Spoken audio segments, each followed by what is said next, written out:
বিজিবির সদর দপ্তর কোথায়? স্যার, বিজিবির সদর দপ্তর ঢাকার পিলখানায় অবস্থিত। তোমার নাম কি এবং কোথা থেকে এসেছো? স্যার, আমার নাম মোহাম্মদ আমিরুল ইসলাম। আমি গাইবান্ধা জেলা থেকে এসেছি। বিজিবিতে যোগ দিতে চাও কেন? স্যার, দেশের সীমান্ত রক্ষা ও দেশের সেবা করার জন্য আমি বিজিবিতে যোগ দিতে চাই। বিজিবির পূর্ণরূপ কি? স্যার, বিজিবির পূর্ণরূপ হলো বর্ডার গার্ড বাংলাদেশ। বিজিবির প্রধান কাজ কি? স্যার, সীমান্ত নিরাপত্তা রক্ষা, চোরাচালান প্রতিরোধ এবং আইন শৃঙ্খলা বজায় রাখা। বাংলাদেশের বর্তমান রাষ্ট্রপতির নাম বলো। স্যার, বাংলাদেশের বর্তমান রাষ্ট্রপতির নাম মোহাম্মদ সাহাবুদ্দিন। তোমার শিক্ষাগত যোগ্যতা কি? স্যার, আমি এইচএসসি পাস করেছি মানবিক বিভাগ থেকে। তোমার শারীরিক ফিটনেস কেমন? স্যার, আমি প্রতিদিন নিয়মিত ব্যায়াম করি এবং দৌড় অনুশীলন করি। সীমান্তে কঠিন পরিস্থিতি হলে কি করবে?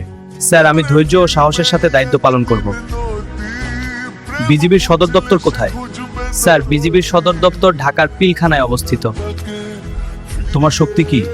স্যার, আমি পরিশ্রমী, সৎ এবং দায়িত্বশীল। আচ্ছা, তোমার দুর্বলতা কি? স্যার, আমি কখনো কখনো বেশি চিন্তা করি, তবে এখন নিয়ন্ত্রণে রাখার চেষ্টা করছি। তোমার পরিবারের সম্পর্কে বলো। স্যার, আমার পরিবারে বাবা মা ও এক ছোট ভাই আছে। বাবা কৃষক। জাতীয় পতাকার রং কয়টি? স্যার, জাতীয় পতাকার রং দুটি, সবুজ ও লাল। শৃঙ্খলা বলতে কি বোঝো? স্যার, নিয়ম মেনে চলা ও ঊর্ধ্বতনদের আদেশ পালন করাই শৃঙ্খলা।